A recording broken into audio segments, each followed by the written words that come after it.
Hello. This training tape is on tracking inventory properties. Okay, we're going to start here on the client page. When you have an inventory property, what you would want to do is to, in the referral type, mark it as inventory. This way you can do a search and run reports for your inventory properties. A lot of times with inventory properties, you do not have a client name, but you do have a transaction address, and that will help identify the property. If you do not have inventory or the referral type that you want, you can always go and add the referral type. So I'm going to show you how to do that. Back at the main menu, under the Settings tab, in the first column, you will see it says Referral Types. This is a list of all of your referral types. When you want to add a new one, you press Add New. You give it the name of the referral type, whether it's incoming, outgoing, or other. Buyer or seller if you want. In-network, will not pertain to inventory properties, but if you had another referral type you wanted to add, you can put that in there. And then you press Add New Record. Once you press Add New Record, you need to go and log out and log back in again for the referral type to be included in the drop-down list. Okay, also for setting up inventory properties, in the settings screen, you will have to set up these categories. First of all, you want to set up the vendor categories. These are categories that your vendors are going to fall under, like all of your electricians under the electricians. All of your utilities, water, electric, or whatever might go under utilities, roofers, and so forth. So all you do is press Add New and add your vendor type. After that is done, you will add your vendors. When you click on vendors, this is where you would add the different vendors that you're going to use. When you press Add New, you can put in the vendor name, the contact in the company that you would contact, the address, email address, web address, any comments you have. This is your vendor category. What category does that vendor fall under? You then can also, once you have created your vendors, you can put in the date that you last used that vendor. If you want to track the insurance, you can put in the renewed date to make sure they renew their insurance. And if you charge the vendor for using them, you can put in the date that they'll pay you, the method of payment, and the payment amount. And you also can change the status to inactive if you don't want to use the vendor but don't want to delete them. And then you would press Add New Record. You also, in this file, can put in third parties. Third parties is, let's say you have a property and you have an expense, but you're going to bill it back to a third party. Put in the third party here, and then in the expenses when you're entering them in, you can bill it back to the third party. The last thing you want to do on the settings page is set up the expense categories. This is going to be more details than the vendor categories. You might have different expenses that you have. If it will be repairing a wall, maybe that'll be an expense category. Electric and water separately rather than under utilities, so that you can separate out your different expenses into categories. And you can just press Add New and add them in there. Okay, so we're going to go back to the client list. And I am going to pull up one that I know has expenses. Okay, so first of all, it's marked as inventory. Now you want to put in expenses. you'd come over here to the expense screen, and you'll see whatever expenses you've already put in. And when you want to add a new expense, you press Add New. This is the date, today's date, that you're adding the expense. You put in the description, the vendor, so who you are using, the expense category. If you need approval to get this project done, you can mark it here. You can put in the completed date of the project, the date you got paid, the projected amount, what they think it's going to cost, and the actual amount.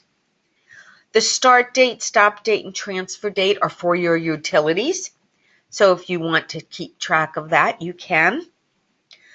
Now, I talked a little bit about billing back. You would bill back to a third party to get reimbursed. So you can pick out of your list for the third party. And notice not only does the vendor, but the bill to vendor has a browse button. So if you need to add one, you can add it right here by pressing browse and add new. Then you can, once you get reimbursed, you can put in the reimbursement date and the reimbursement amount. Okay, and these are for specific details if you're getting percentages out of that. And any comments that you have. Now, if you have the image option, you can upload a copy of the bill into the image for that customer, and then browse your image folder and find the bill and attach it to this expense record. Okay, so that is how you add an expense. We have the utilities, but don't use the utilities. That was before we added the all of the utility, like the water and the electric, into the expense screen. Okay, so if you want to take a look, let's say you're ready to close and you want to take a look and see what's going on with the expenses for this record, you can go over to Forms, located right here. And I'm going to look up the form. I think it's under Inventory. Inventory Report Form. This is one of them. We have quite a few. And it has information on here about the referral. And then it has your expense information. This is not as complete. This does not have the reimbursed date on here. So if that's something that you want to see, this is not the right report, but if you have list pricing in, this also shows up on this report. And I'll show you where it takes the list price from. The other report that you can run, or the form you can run, is under Expenses. And let's go to Expense 3 because that is has the most detail. This one has, no, it does not. All right, let's go to Expense 2. Okay, Expense 2 is the one. Okay, Expense 2 will have the reimbursement information on there. So this is another form you can take a look at and see if everything is paid for and what you owe before you go to closing. Okay, back to the inventory report. I mentioned that it pulls the list price and puts it on the report. In the closing sheet, up here on the top, this is where you would put in your list date, your list price, the current price in case they've lowered it, and the expiration date for the listing. And this is where our reports pull this information. Okay, so we've put in an expense. I've showed you the form if you wanted to just look at the expenses for this one record. But we also have a couple of reports that you can run for your expense tracking your inventory.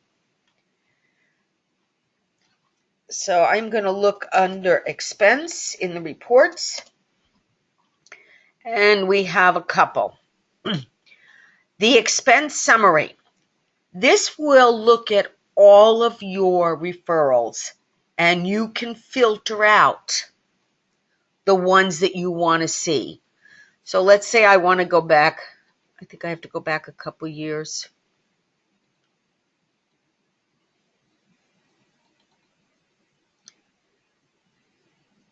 Let's go back one more. Okay, and I can pull up my inventory. And of course, you can put it the status, and you can put the firm name, or be more specific if you want. And on this report, it will give you all of your referrals that fit the criteria that you put in. And in this case, we have 3. This one does not have any expenses attached to it, but this one does. So it's just a report that gives you more information and will show you all of your inventory properties at once. Another thing you can do with the reporting is you can run the expense by vendor report. This way you can say, okay, I'm using a particular vendor.